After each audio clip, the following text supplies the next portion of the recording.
Este é o podcast Viajar para Estudar.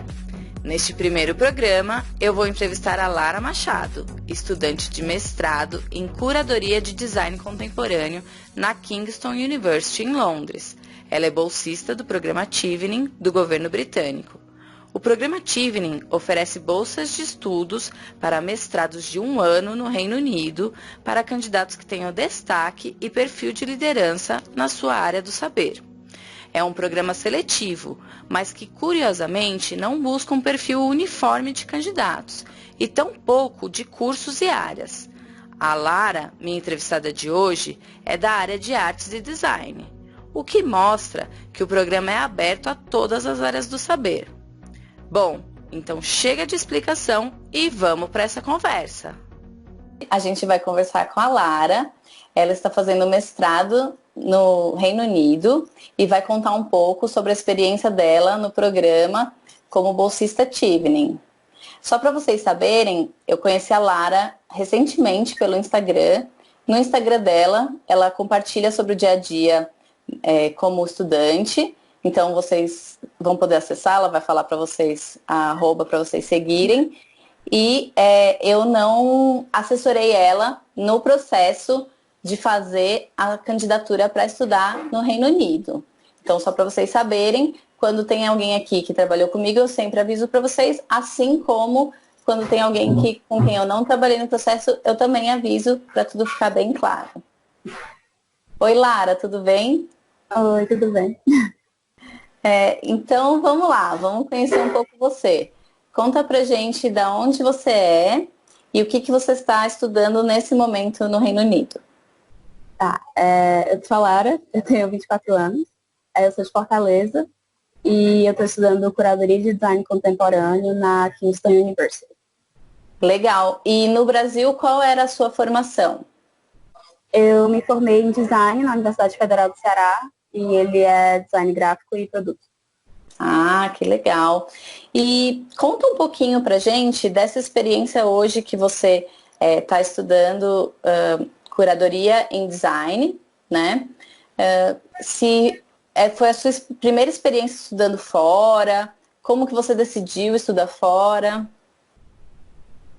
Então, eu sempre quis estudar fora, na verdade, assim, era um sonho que eu tinha desde pequena. E, por sorte, na época que eu estava na faculdade, existia ainda o Ciências Sem Fronteiras. Então, eu peguei, na verdade, o último edital para ir estudar fora.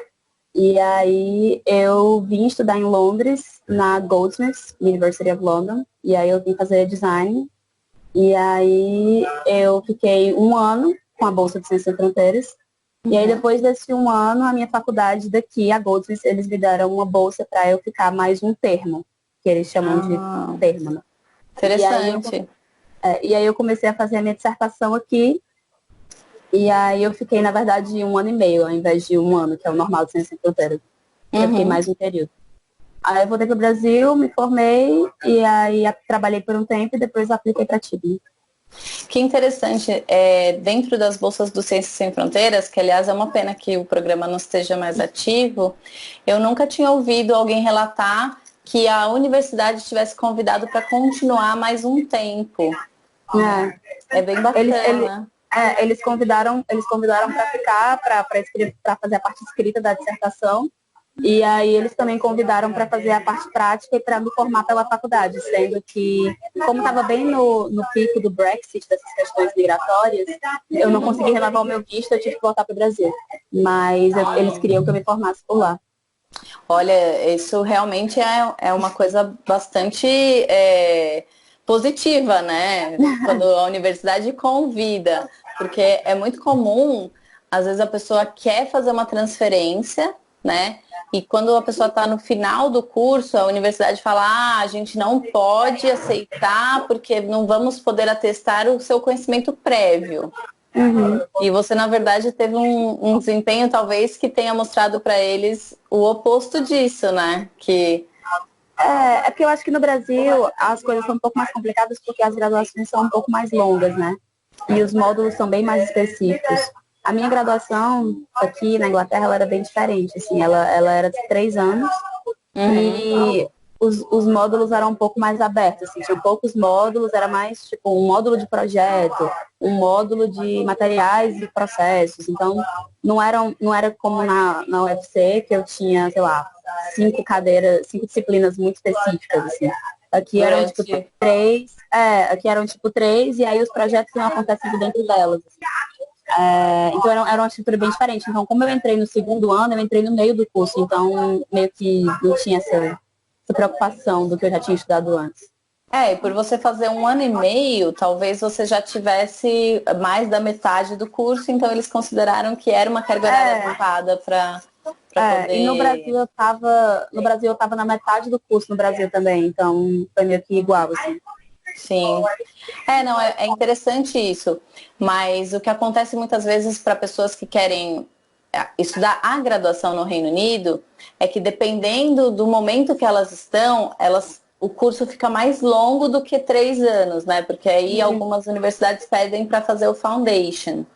Depende muito Dependendo do curso. do Geralmente, curso, faculdade do perfil, de né? arte, o pessoal faz a foundation antes de entrar na faculdade sequer. Mas como era Isso. intercâmbio, aí eu já entrei no meio do curso, porque eu já vim de outra faculdade, então não teve muito Exato. problema. Eu acho Você que já também estava pelo fato indo. de ter sido pelo CNPq, enfim, já foi um processo que eu não apliquei diretamente para a faculdade, né? Eu apliquei por meio da plataforma, enfim. Não, é um processo que era todo diferente, né? E como É, não sei se no teu caso você chegou a apresentar portfólio, mas em alguns apresentei. casos, né, eles Apresentei já portfólio. também selecionam muito por isso. Apresentei portfólio. Bom, legal. Mas falando então do seu mestrado, como você descobriu essa oportunidade de fazer mestrado? Então, depois da primeira vez que eu morei aqui, eu estava nessa inquietude de morar fora de novo e fazer mestrado Uhum. fora. E aí, quando eu morei aqui na primeira vez, eu conheci um bolsista Tivni num show de música. E aí ele me contou que ele estava estudando aqui pelo programa, eu não conhecia o programa.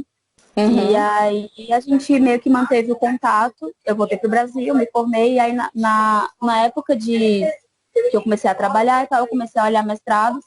E Uhum. aí eu reativei o contato com esse ex-bolsista agora, né? E Uhum. aí ele disse que eu tinha o perfil da Tivni, por já ter estudado aqui, eles super iam acreditar em investir nisso e tal. Então ele meio que me ajudou nesse processo, assim, mas eu conheci por meio de um ex-bolsista. Ah, que legal.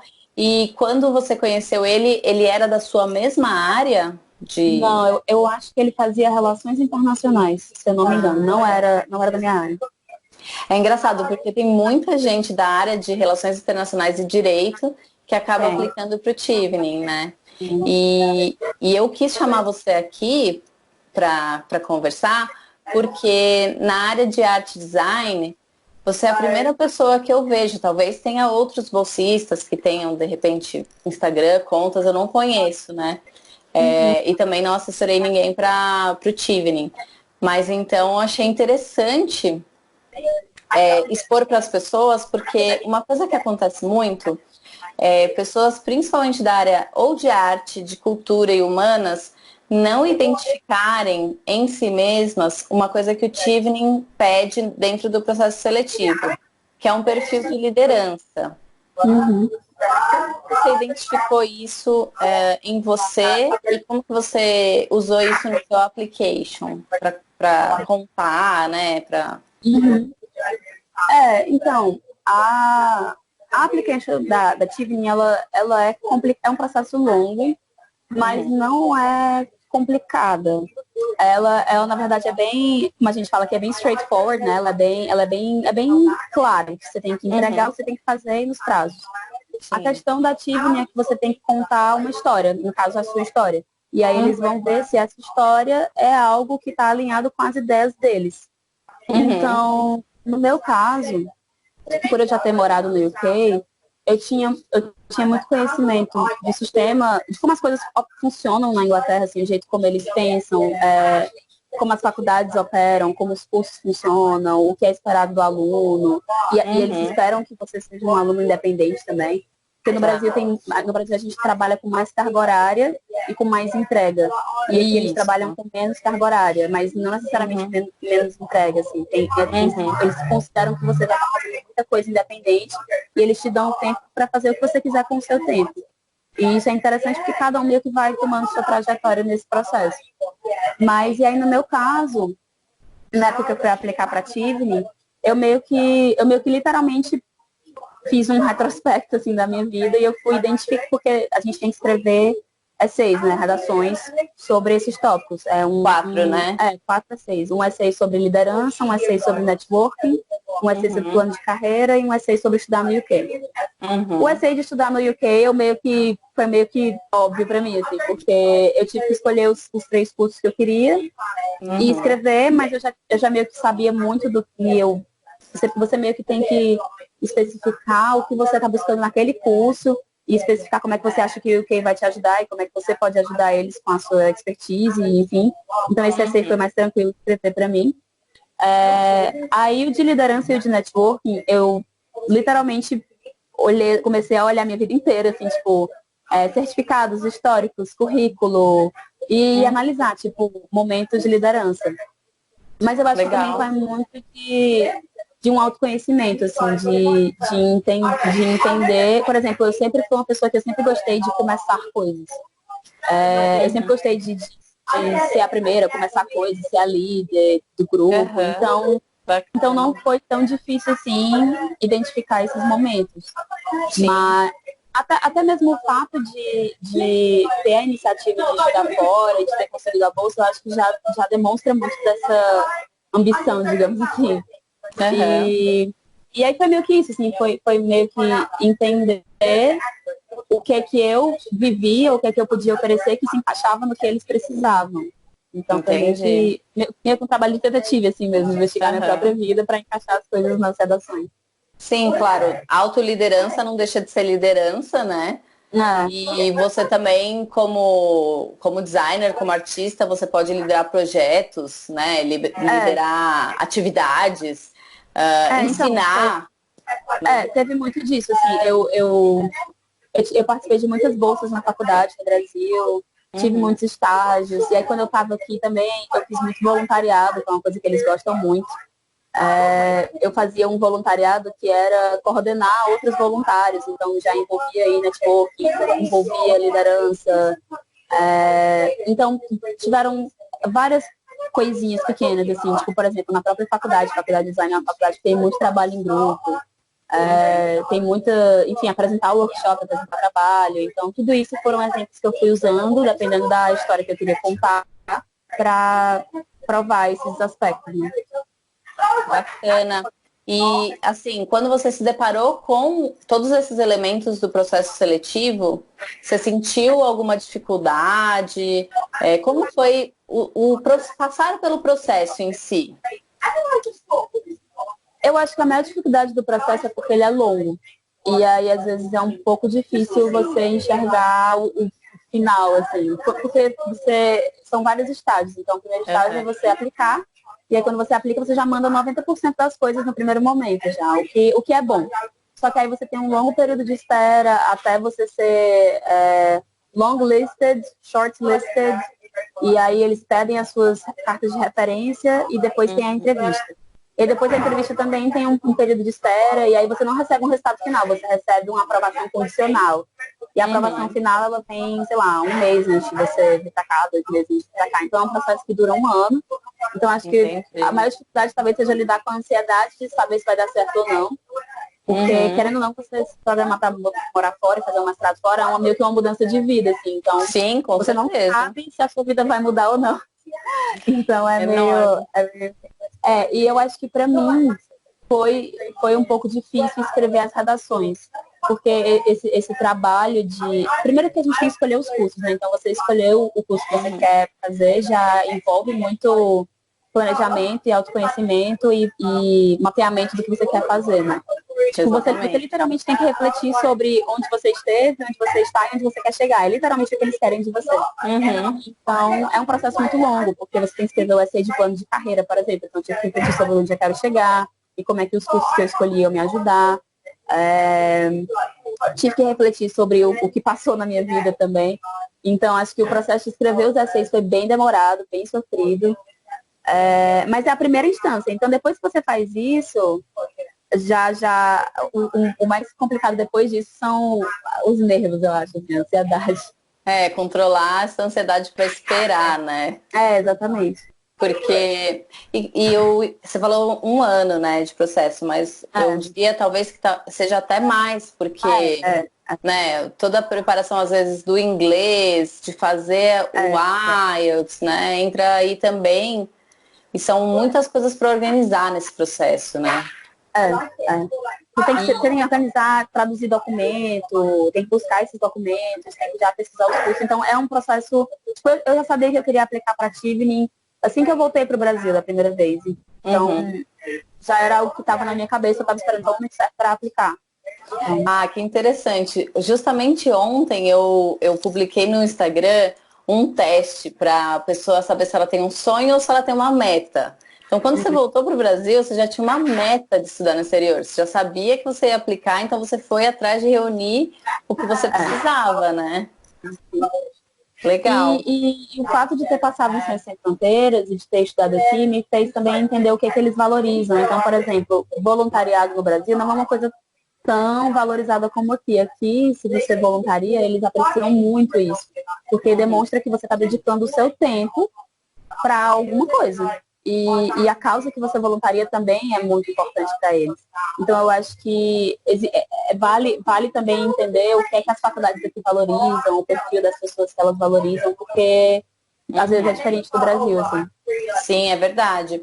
E na minha experiência também, às vezes tem algumas coisas que os estudantes brasileiros já fazem, mas que eles não entendem como voluntariado, por exemplo. Às vezes participa de alguma comissão da faculdade que organiza certas atividades, né? Isso uma bolsa não remunerada, algo assim, já é um voluntariado. Exatamente. Não, é muito bacana isso que você falou, porque faz todo sentido com o que o programa, o tipo de perfil que o programa pede, né? Sim. E teve algo no processo que você imaginou que seria difícil e, na verdade, talvez não foi, e você teve ajuda de alguém para passar pelo processo? Então, teve esse bolsista que eu conheci, né? Ele me auxiliou bastante, assim, tipo, às vezes eu mandava minhas redações para ele ler, eu falava, cara, então, como é que tá? E aí ele me dava certas dicas, tipo, não fala isso, ou fala mais isso, ou eles gostam que você mencione isso. Então ele foi literalmente me guiando, assim. Mas eu também ajudo, tipo, minha família me ajudou muito porque eu escrevia as redações, eles revisavam, porque meus pais são professores. Que bacana. Então a minha mãe é professora de inglês, então eu escrevi muitas minhas essays com ela, então ela me ajudava às vezes não só revisando gramática, mas revisando ideias mesmo, tipo, se a ideia que eu tava passando tava sendo passado da melhor maneira. Sim, legal. Ou até mesmo me lembrando de certas ocasiões, tipo, nessa ocasião aqui você fez tal coisa que pode ser interessante para esse essay. Porque às vezes você mesmo não lembra da sua vida, assim, até eu memória muito péssima. Então, às vezes eu esquecia de momentos que eu deveria mencionar, assim, sabe? É interessante, né? Porque essa perspectiva de fora, né? Quando alguém olha para você e fala, olha, lembra disso? Automaticamente, às vezes, te faz lembrar de situações que você mesma não consegue. Ou momentos em que você fez alguma coisa que você não enxergou que era uma coisa de líder ou que merecia um destaque ou algo assim. E a pessoa vai falar, não, isso aqui era. E em relação a coisa difícil, o que na verdade acabou sendo fácil, por incrível que pareça, eu achei a entrevista fácil. Que é o último estágio, né? Que normalmente é a mais temida, né? Tem muito medo da entrevista. Então, é porque eu não sei, assim, eu tenho uma coisa com a fala que às vezes eu sinto que eu me expresso melhor falando do que escrevendo. Às vezes. Às vezes não. Mas eu acho que com o passar dos anos, porque na faculdade de design a gente apresenta muito projeto, a gente dá muito pitch de ideia e tal. E, querendo ou não, a primeira vez que eu morei aqui, eu tive que apresentar trabalho em inglês também. Então, e um dos voluntariados que eu fazia e faço ainda é de apresentar show de música. Apresentar mesmo, ser host. Que legal. E eu faço teatro também, então Aham. eu acho que tem algo a ser dito sobre o poder da comunicação frente a frente que o texto não Uhum. passa. Então, na minha entrevista, eu fiquei muito mais tranquila do que eu achava que eu fosse ficar. Aham. E eu me dei super bem com os meus entrevistados, assim. E eu sinto que eu falei as coisas certas. E eu fiquei bem tranquila. É um momento que todo mundo meio que tem medo, e eu tava com muito medo também. Aham. Mas eu saí relativamente confiante, assim. Eu senti que eu tinha feito um bom trabalho. E aparentemente eu fiz. Que bacana. É, bom, você já compartilhou aí nesse texto, né, nessa sua fala, você já compartilhou algumas dicas, mas que dica que você daria, então, além de toda essa sua experiência, né, e toda essa forma de se colocar no palco para audiência, né, no palco da entrevista, É. que mais que você daria de dica, tanto do processo, ou da entrevista, ou enfim, o que você destaca que você acha que você fez bem e que seria legal as pessoas saberem? É, eu acho que, primeiro de tudo, é dedicar bastante tempo às redações. Talvez eu tenha dedicado até pouco tempo. Eu acho que vale a pena você dedicar pelo menos um mês, assim, para escrever bem. Tipo, escreve e aí se distancia, bota alguém para ler, alguém que você confia, óbvio, né, que tem uma opinião boa sobre você e sobre, enfim, o que você está aplicando, né. Uhum. Eu acho que fazer esse mapeamento de onde você esteve, onde você está, onde você quer chegar é muito importante, porque, querendo ou não, você vai ter que usar essa oportunidade que eles estão te dando também para proporcionar a sua carreira. Então, é bom que você tenha muita Sim. clareza, porque essa clareza vai ser exigida de você em todo o processo, até as entrevistas, assim. Aí eu acho que dicas, tipo, eu acho que uma dica muito boa, que é muito óbvia, mas é muito boa, é você literalmente ler o que eles estão pedindo. Tipo, ler o site. Porque muitas das respostas que eles estão esperando ouvir tá no briefing da pergunta. Então, é É meio óbvio, isso. é verdade. Então, tipo, porque também é muito difícil dizer o que daria certo para minha vida ou para sua vida, porque cada um tem suas Claro. experiências. Exato. Mas para mim, o que deu certo foi ler muito, muito, muito o que estava lá, conversar Uhum. com alguém que passou por esse processo e entender o que eles estavam querendo. Ter um plano de carreira muito claro no essay, na entrevista, isso é muito coerente. Uhum. Fazer várias coisas de várias naturezas também ajuda, porque, tipo, quando eu apliquei, eu tinha vários voluntariados, tinha voluntariado de network, voluntariado em presídio, voluntariado em música, em várias frontes, assim, não só o design. Então, Uhum. acho que isso ajudou bastante também, porque o meu mestrado não é sobre design, é sobre curadoria. Então, Uhum. tem até esse certo risco, assim, de ir para uma área que é um pouco tangente, mas que muita gente faz, assim, muita gente que é, tipo, formada em, sei lá, relações internacionais, faz mestrado em gênero, e a Tivni Uhum. aceita. É mais Uhum. uma questão de você contar a sua narrativa e dizer por que aquilo ali faz sentido para você. Sim. É muito mais storytelling do que qualquer outra coisa. Porque não tem problema, por exemplo, também você aplicar para uma eventual mudança de carreira, Ah, né? O maior, aí nesse caso que você exemplificou, o maior risco é a universidade não entender que o seu background te dá estofo suficiente para você cursar aquele curso, né? Então, se você está fazendo uma mudança de carreira muito brusca, você tem que ter muita muita coerência no resto do seu application todo para eles conseguirem entender por que você se graduou numa área e você está querendo fazer é, sua pós em outra completamente diferente. Mas como você é, mencionou, essa que é tangente faz sentido, né? às vezes você tem até, por exemplo, é uma área que é nova, mas se você tem uma breve experiência nela, por exemplo, eu tive um estágio de verão que envolveu curadoria, envolveu montar uma exposição. Então não Sim. era algo tão distante assim. Uhum. Mas às vezes ter essa pequena experiência já justifica essa mudança. Exato. Então, ajuda bastante. Fazer o IELTS antes do processo terminar também ajuda muito, porque eu estava com o meu IELTS feito e pronto, com a nota correta, quando o processo começou. E eu Você vi já se muita gente, livra, né? e eu vi muita gente preocupada com a nota do IELTS, porque, tipo, e acontece bastante, a pessoa passar na Tivni, passar em tudo e não passar no IELTS. Porque são prazos diferentes para a entrega dessas coisas. Então, eu estava muito preocupada com a nota do IELTS na época de entregar essa nota.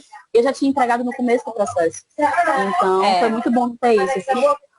Não, e querendo ou não, quando você já fez a prova, já atingiu o nível, isso também ajuda muito para escrever os essays, né? Sim, sim. Porque, óbvio, tem gente que não testa bem, tem gente que não faz a prova bem, e aí essa dificuldade atrapalha.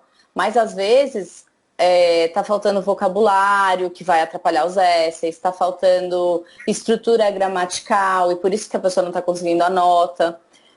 Depois, ir para um desafio desse, né, que é fazer um mestrado numa língua que não é a sua língua original, fazer trabalho, fazer discussões, né, você tem que poder se garantir. Desculpa. Não, claro, eu ia te perguntar, como que é isso no dia a dia? Como que você tem lidado? Então, para mim a língua é tranquilo, porque eu sempre tive muita facilidade com o inglês, por algum motivo, não sei. Tem gente que simplesmente assim. Eu nunca estudei em escola bilíngue, nem escola internacional, mas quando eu vim morar aqui a primeira vez, eu já tinha inglês mais ou menos fluente. Eu fiz curso de inglês e tal. Então, para mim, o inglês é relativamente tranquilo, assim, óbvio que eu cometo erros de gramática, né? Sempre que eu vou escrever o essay, eu dou uma revisada e tal. Mas eu acho que a maior dificuldade atualmente não é nem o mestrado, é conciliar todas as oportunidades que estão acontecendo. Porque a Tivni é só um ano, então você tem um mestrado que dura um ano e você tem também as outras coisas que o programa meio que encoraja você a fazer. Então eles têm eventos que eles encorajam você a ir, eles encorajam você a voluntariar, enfim, tem uma série de coisas e Londres é uma cidade gigantesca, então assim, você pode fazer tudo que você imaginar na sua profissão. Então, para mim, atualmente está sendo difícil conciliar tudo que eu quero fazer e tudo que eu tenho para fazer. Mas o mestrado em si está sendo tranquilo. Tá sendo, assim, não tranquilo, mas está sendo manageable, sabe? Entendi. Não, com certeza. Eu posso imaginar a quantidade de coisas que você tem para fazer. Tanto que eu fiquei admirada quando eu estava querendo conversar com você. Eu falei, primeiro que quando eu te conheci, você estava fazendo aquela viagem linda por um lugar que eu não imaginava que era tão lindo na face da Terra, que era no País de Gales, é isso? Aí você postou umas fotos que eu falei, é daí que nascem as fadas. É tipo isso. E aí depois você foi para Copenhague, né? E que é uma cidade que respira design, né? Que tem... tem uma escola muito bacana em Copenhague, que é a KEA, que fazia parceria com a universidade que eu trabalhava. Eles têm bastante coisa de design bem interessante. E aí, né, em tudo isso ainda tem o seu coursework, provavelmente, as suas atividades, né? Então, é bem intenso, né? Você... Tem que aproveitar, lógico, tem que aproveitar todas essas oportunidades e gerenciar tudo isso deve ser realmente um desafio. Porque todo dia surgem oportunidades ótimas. Hoje mesmo eu estava conversando com outro time, né, e ele falou, tem uma associação que eu estou participando, eu já fiquei, manda o meu nome, porque eu não tenho mais como colocar nada na minha agenda, porque eu já tenho mestrado, 2 voluntariados, e tipo, a Tivni te encoraja a fazer parte de eventos, viajar, então assim, é muita coisa. É muita coisa mesmo. Que legal. E assim, de tudo que você fez até hoje, você faria tudo igual para aproveitar essas oportunidades? Tem algo que você teria feito diferente? Seja nas suas escolhas de curso de graduação, de intercâmbio, enfim, qualquer coisa que você acha que poderia ter feito diferente se você fosse começar de novo? É difícil pensar assim, porque você não sabe como é que as coisas teriam sido, né? Eu não sei. No ensino médio, eu queria fazer arquitetura e na verdade acabou que eu parei no design, assim. E eu fazia parte de turma de medicina, então eu tinha nota para passar em medicina e eu podia ter, pensei em fazer medicina, pensei em fazer direito, pensei em fazer vários cursos. Mas é difícil dizer se eu teria chegado onde eu estou fazendo outro curso, né? Então, acho que eu teria feito as mesmas coisas, porque as minhas duas experiências aqui foram muito privilegiadas, assim, tipo, eu tenho plena consciência de que é um privilégio, tipo, eu tenho 24 anos, inclusive eu sou uma das mais novas do Tivoli, porque todo mundo é mais na faixa do... eu acho que do grupo, acho que 24 é a idade mais nova do grupo que tá aqui agora. Acho que talvez 23, mas enfim, que você tem que ter terminado a graduação e tem que ter trabalhado um tempo, né? Então, sim, geralmente é 24, 25 para cima. Mas a maioria do pessoal tá mais perto dos 30, então é meio chocante, assim, me ver aqui tão novinha. Tipo, morando em Londres 2 vezes com 20 e poucos anos é muito estranho. E eu acho que as minhas escolhas foi justamente o que me trouxe até aqui. Então eu acho que eu não mudaria acho que eu não mudaria nenhum dos cursos, nem minha graduação, nem meu mestrado. Obviamente que tem coisas dentro deles que eu mudaria, né? Como tudo na vida. Claro. Mas é difícil dizer se eu teria parado no mesmo lugar com as mesmas oportunidades se eu tivesse feito outra coisa. Então acho que não. Legal. Eu pergunto mais porque às vezes a pessoa fala, eu teria dado mais atenção a uma matéria que hoje eu percebo que eu gostava mais dela, né? Às vezes eu vejo uma diferença muito grande entre graduação e quem está fazendo mestrado, né? Normalmente quem está na graduação ainda não tem muita clareza da profissão. Então, quando entra tendo uma visão talvez mais idealizada do que é a profissão. E aí, pelo meio, né, do caminho, descobre que tem uma grande paixão numa coisa que nem imaginava quando entrou. Eu acho interessante, por exemplo, não imagina, mas só para complementar. Curadoria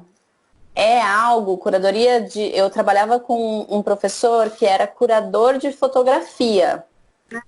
Ele dava curso de fotografia, aliás, de curadoria na fotografia, ele fazia a curadoria das exposições da faculdade e outras exposições que ele faz ainda hoje. E eu acho muito bacana essa coisa da curadoria, mas não é uma coisa que eu ouço as pessoas falarem quando elas entram na faculdade. É muito específico, né? É bem específico. Eu acabei parando. Na verdade, foi uma série de fatores, assim, tipo, o meu curso na UFC, ele é design gráfico e produto, e ele é bem mais focado em indústria e mercado, assim. Até mesmo o design no Brasil, ele é bem mais nesse sentido, assim. Agora talvez esteja mudando um pouco. E aí, quando eu vim pra cá, as discussões em design aqui, elas já estão... Tipo, eles já passaram por cima de muita coisa que no Brasil a gente ainda está tentando discutir. Então, quando eu cheguei aqui, a minha faculdade de graduação, eles tinham uma metodologia de design muito mais conceitual. Então, eu tive um contato muito mais com o design / arte, assim. E aí foi daí que eu acho que a curadoria começou a entrar nessa ideia. Mas eu acho que o que me fez meio que ir para a curadoria, além de sempre ter gostado muito de ir para eventos e museus e galerias e eventos artísticos de maneira geral, é porque eu gosto muito de organizar essas coisas também. E eu fiz muitos, tipo, bolsa em faculdade e trabalhos e voluntariados que envolviam organizar essas coisas. E eu acho que foi meio que as escolhas extras do curso que foram me guiando a isso. Eu tive uma disciplina na UFC que foi sobre curadoria, que eu também gostei bastante. E aí eu meio que acabei indo para isso, porque eu queria trabalhar com curadoria de eventos e festivais e eventos de cultura, de maneira geral. Que bacana. Não, é muito, muito legal. E aí, mas eu tava pensando agora, acho que uma coisa que eu mudaria da Lara do passado seria, eu acho que eu teria me dedicado mais a desenho na faculdade. Porque a faculdade de design envolve muito desenho. E eu não sou muito boa em desenho. É uma das coisas que eu sou pior, assim. E eu gosto muito mais da parte mais mental do design, assim, a parte mais das discussões e das reflexões, das teorias. E eu deixei o desenho meu de lado, assim. E aí eu acho que se eu pudesse voltar no tempo, talvez eu tivesse praticado mais desenho. São escolhas que a gente nunca sabe, como você mesma diz, né? A gente não sabe o que vai vir e as coisas elas vão acontecendo e você tá bem, né? Onde você tá e veio dessas experiências, né? Eu não teria mudado nada. Exatamente. Sempre vai ser resultado do que foi Exato. E a gente só pode fazer o que dava para fazer. Exato. Não, mas legal. É muito bacana ver a sua relação assim com a sua profissão, com os seus estudos. Faz muito sentido, é muito coerente. com o que você conta, com o que você apresenta. E com certeza isso também faz toda a diferença, né? Quando você tem essa coerência, essa clareza do que você quer fazer e do que a profissão significa para você, né? Isso tudo flui no processo seletivo, por mais difícil que seja, né? Escrever os essays, mas vai fluindo. E eu acho que outra coisa que é importante também, foi uma coisa que eu percebi que eles valorizam, é que eles têm essa coisa do perfil de liderança e da pessoa e tal, mas eles têm a consciência de diferentes estágios de carreira. Uhum. Então, óbvio que se eles me selecionaram aos 24, eu não vou ter o mesmo currículo de alguém que tem 35. Claro. De alguém que já teve vários empregos, ou que já tem mestrado, ou que já tá... Tem gente que está fazendo ativo e está com doutorado também no Brasil. Então, tipo, óbvio que eu estou num estado de carreira completamente diferente dessa pessoa. As experiências são diferentes, as oportunidades até então. Então, às vezes as pessoas ficam meio desencorajadas de aplicar, porque elas pensam, minha área não...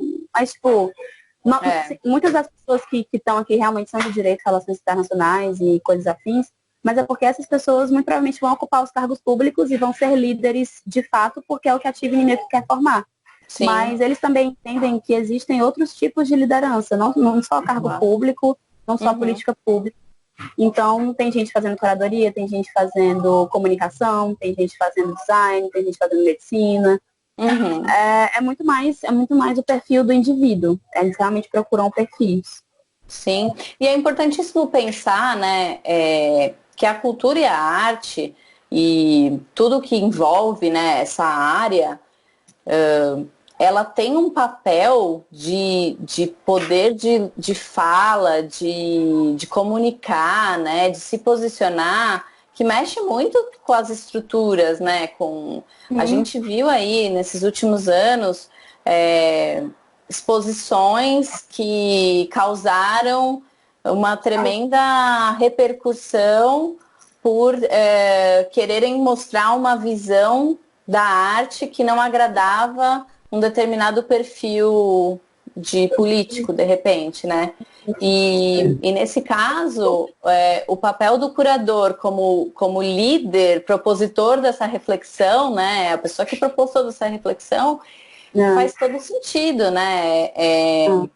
Então é uma voz ativa na sociedade. Eu tenho uma professora minha que ela costuma dizer que as pessoas associam muito curadoria com museu, exposição, galeria, porque enfim é uma grande parte disso. Mas a curadoria nada mais é do que você ter um tópico do conhecimento e você filtrar. É basicamente você escolher o que é que você quer comentar ou demonstrar ou mostrar acerca de um certo assunto. Então é você ter domínio total daquele assunto e filtrar para as pessoas. Ou da maneira que elas interpretarem aquilo ali. Então por isso que pode ser feito... Inclusive, na minha faculdade agora, o trabalho final vai ser um festival de cinema, não vai ser uma exposição. Que legal. Então, porque é mais isso, assim. E as pessoas não sabem, até mesmo eu também não tinha essa noção, assim, antes de começar o mestrado. Mas... É o seu trabalho individual ou é o trabalho de toda a turma? Não, é o trabalho de toda a turma, porque no meu curso, ele é teórico-prático, então a gente tem o Major Project, que é a dissertação individual, mas a gente também tem um trabalho prático do curso, que é esse festival. Entendi, legal, muito bacana, né? É bacana quando, assim, pelo menos eu sinto que vários brasileiros gostam de trabalhos práticos, né, e de mestrados que tenham aplicações bastante práticas quando eles encontram, porque é bastante diferente da concepção que a gente tem de mestrado no Brasil, que é um mestrado stricto sensu, né? Então, é bacana quando tem essas duas faces do conhecimento em um curso. Eu acho que o meu... Eu costumo brincar com o pessoal da TV aqui, que eu sou meio que a ovelha negra da família, porque o meu curso ele é muito diferente do resto do pessoal, assim, porque o meu curso ele é teórico-prático e ele é em parceria com o Museu de Design de Londres. Então, tipo, eu tenho aula na minha faculdade, mas eu também tenho aula no museu, então tem projetos que são conjuntos com o museu, o festival de cinema muito provavelmente vai ser no museu. Então, é um curso que tem um pace bem diferente, assim, do resto do pessoal. Sim. Ontem mesmo eu estava na sala aprendendo sobre programas eles chamam de public program, né? Os eventos que são proporcionados em museu. E aí era public program para crianças. Então a gente ficou brincando com massinha de modelar. Muito provavelmente as outras pessoas dos outros cursos não brincam com massinha de modelar. Com certeza. E aí eu costumo brincar que eu sou a ovelha negra, porque eu sou a única do Ceará e a única que está fazendo curadoria daqui. Legal. Não, é interessante, assim. Eu tenho uma filha de 5 anos, né? Eu estava comentando antes da gente começar. E eu, por hábito, eu gosto muito de ir a museu, a exposição, a programas culturais. Eu evito ir passear em shopping, por exemplo, que eu sei que é uma alternativa, muitas vezes que os paulistanos recorrem aqui, que eu sou de São Paulo, as pessoas falam, vamos passear no shopping. Eu falo, não, pelo amor de Deus, não vamos passear no shopping.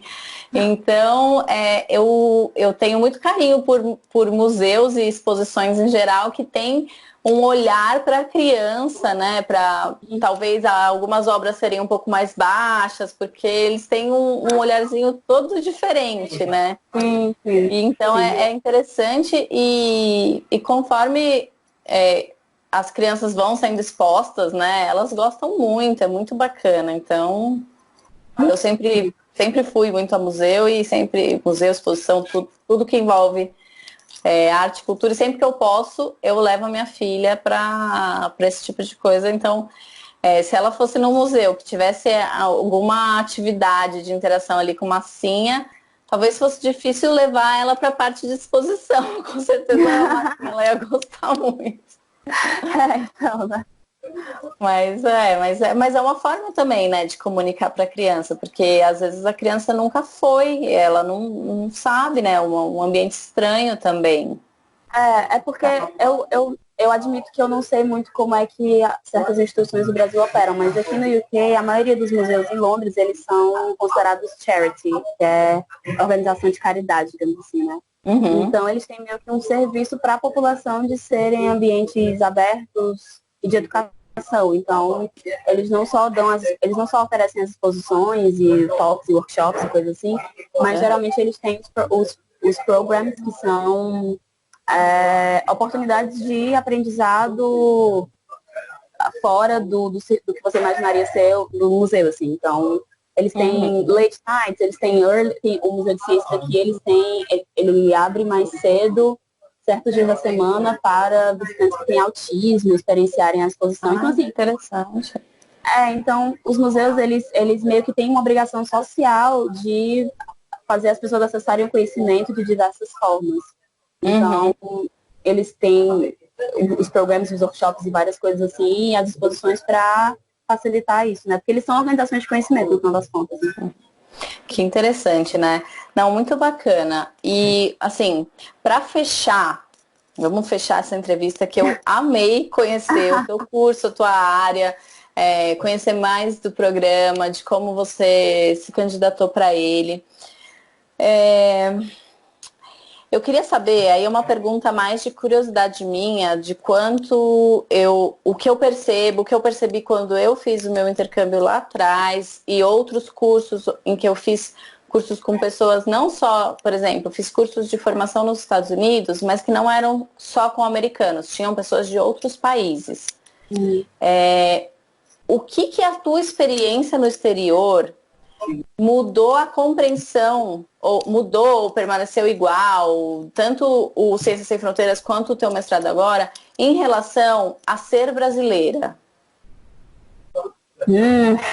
É uma pergunta um pouco difícil, mas assim, ampla. Se você tem algo a comentar, comenta pra mim, que essa é uma curiosidade que eu tenho em relação às pessoas, assim. Cara, então, experiência própria, eu sempre fui uma pessoa, eu sempre fui uma adolescente, uma criança que consumia muita coisa de fora. Então, acho que eu sempre olhei muito, acho que muito brasileiro consome muita coisa dos Estados Unidos e consome muita coisa de fora, e a gente olha muito pra lá, né? E eu era uma criança que consumia muita coisa de fora, assim, também consumia muita coisa do Brasil, mas era muito bombardeada de influência de fora. Então, eu sempre tive essa noção de que fora era melhor. E aí eu fui pra fora e eu acho que eu comecei a ter uma visão um pouco mais crítica de o que é melhor e o que é pior. E eu acho que morar fora me fez me identificar muito mais como brasileira e ter muito mais orgulho de ser brasileira, em certos sentidos. Porque por exemplo, aqui, por eles serem um país de primeiro mundo, por ser um país desenvolvido, eles têm uma série de facilidades que a gente não tem no Brasil. Então, por exemplo, eu estava, semana passada, eu estava em um dos voluntariados que eu faço parte, que é de empoderamento feminino. E aí é tipo num clube juvenil, assim, de escola. E eles têm um estúdio de música no clube. Ai, que legal. E, tipo, isso é um privilégio enorme que muitas escolas no Brasil ou clubes juvenis jamais teriam acesso por N fatores, principalmente verba. Então, muita gente no Brasil acaba não entrando nas artes ou não sendo encorajado porque não tem verba, não tem dinheiro, não tem infraestrutura, não tem espaço. Então, o tanto de coisa boa que a gente consegue produzir, mesmo dentro das adversidades, isso me fez... Isso eu comecei a valorizar muito mais depois de ter ido e voltado. Porque eu vi o tanto de coisa que a UFC conseguia fazer, mesmo sem ter a infraestrutura que a Gol existia, porque aqui é esse laboratório de ponta, tecnologia de ponta. Sim. Enfim, as faculdades são um absurdo de cara, né? Então a infraestrutura é maravilhosa. E no Brasil, mesmo com a infraestrutura na universidade pública, a UFC ainda conseguiu produzir pesquisa de ponta, pesquisa de qualidade, conseguir produzir conteúdo. E eu percebi que tinha aulas na UFC que eu achava melhores do que na Goldsmiths, escola de teoria, por exemplo. Isso foram coisas que eu só percebi tendo essa dicotomia. Assim, eu acho que valorizar mais a cultura brasileira, valorizar mais o idioma, para perceber como a língua portuguesa é bonita, porque quando você não fala o tempo todo, você percebe como o nosso idioma é rico. Como tipo, o inglês ele é bonito, mas ele é muito limitado em palavras.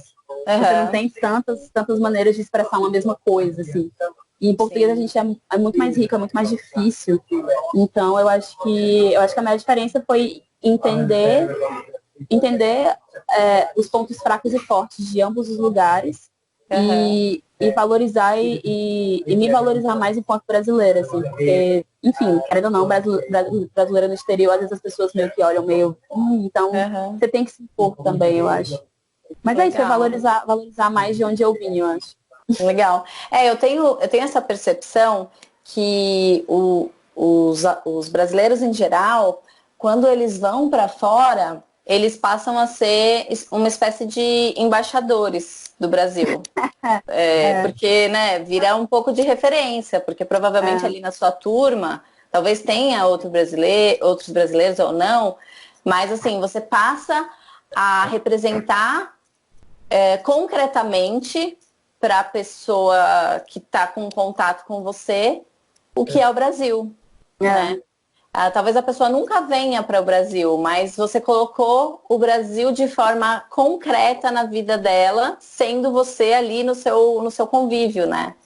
Então, eu acho muito interessante isso e, óbvio, né? Países desenvolvidos como a Inglaterra, ou todo o Reino Unido, os Estados Unidos, o Canadá, eles sentem essa necessidade de atrair alunos estrangeiros para também trabalhar a diplomacia, né? É uma forma de diplomacia esse tipo de bolsa. Mas também é uma forma de diplomacia nossa, né? Participar dos cursos, né? Representar como brasileiro, porque é uma forma de que outras vozes também sejam ouvidas. Sim, com certeza. Legal. É uma coisa que foi muito legal assim, no curso, porque no meu curso, particularmente, a minha sala é muito pequena, mas eu sou a única brasileira eu sou a única da América Latina, na verdade. E no meu curso. E aí a Tivnin tem várias categorias diferentes de bolsa, assim, tem a bolsa Tivnin mestrado mesmo, mas eles têm um negócio que se chama fellowships, que são bolsas específicas de certas áreas. Então, tem um cara que ele conseguiu fellowship da Tivnin para arte e cultura. E ele trabalha no Museu do Amanhã, o Eduardo. E aí eu botei ele em contato com a minha professora, eu chamei ele para dar uma palestra lá no curso. Então, assim, foi uma maneira... Ele apresentou o Museu do Amanhã para pessoas da China, para pessoas da Índia, da Itália. Então, assim, foi uma maneira de levar um museu... Né? Foi uma maneira de levar um museu do Brasil, que eles jamais provavelmente saberiam ou veriam, a não ser que eles fossem para o Rio, e levar o que está sendo produzido lá e meio que me desmistificar, assim. Porque muitas vezes as pessoas têm noções erradas do que é o Brasil, ou do que acontece no Brasil, então às vezes é nosso dever também esclarecer o que é, né? O que é o Brasil, enfim. Tá vendo? É por isso que eu falo que são embaixadores, é fácil. Exatamente. Legal. Lara, muito obrigada pelo seu tempo, pela dedicação aqui para ter essa conversa. Eu espero que eu consiga compartilhar esse vídeo com outras pessoas que querem se desenvolver fora do Brasil, também como oportunidade de fazer justamente essa conversa, né? Brasil com países de fora, e a gente ter... A missão do Viajar para Estudar é essa, é fazer com que, por meio do estudo no exterior, cada um faça o seu melhor papel no mundo, para se desenvolver, para desenvolver o Brasil, para desenvolver o local que elas estão, por meio da educação, construção de conhecimento, arte, cultura e criando pontes saudáveis. A ideia é essa. Muito obrigada, de verdade. E você quer falar redes sociais, alguma forma das pessoas entrarem em contato com você, se elas quiserem conversar, tirar alguma dúvida? Se você quiser marcar, quando você postar o vídeo também pode marcar. Tá. Eu vou marcar, então. No Instagram é @lara_mach__. E aí qualquer dúvida é só perguntar lá. O pessoal geralmente pergunta da Tiffany e tal, pergunta do processo. Então é só perguntar lá. Tá bom, tá ótimo. Muito obrigada.